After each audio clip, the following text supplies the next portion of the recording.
Good morning বন্ধুরা, সবাই কেমন আছো? আশা করি ভালো আছো। তোমাদের ভালোবাসা আশীর্বাদে আমিও ভালো আছি। আজকে বুধবার সকাল থেকে ভিডিওটা শুরু করছি, আর ট্রেন থেকে ভিডিওটা শুরু করলাম।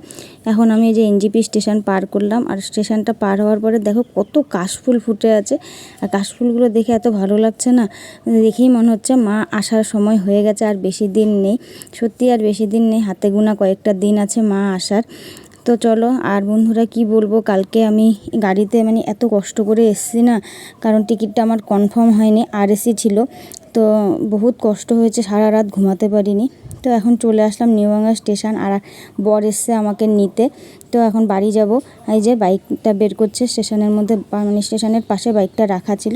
তো এখন বাড়ি যাব, আর ছেলের আজকে স্কুল বন্ধ, ছেলে বাড়িতেই আছে। তো এই যে চলে এসেছি, এসে দেখছি বর দেখি অনেক জামা কাপড় ধুয়ে দিয়েছে। তো চলো, তো আর এই যে গাছে ফুলগুলোও আছে। তো যেহেতু পুজো দেয়নি, তো ভিডিওটা এখানেই রাখছি। সবাই খুব ভালো থেকো।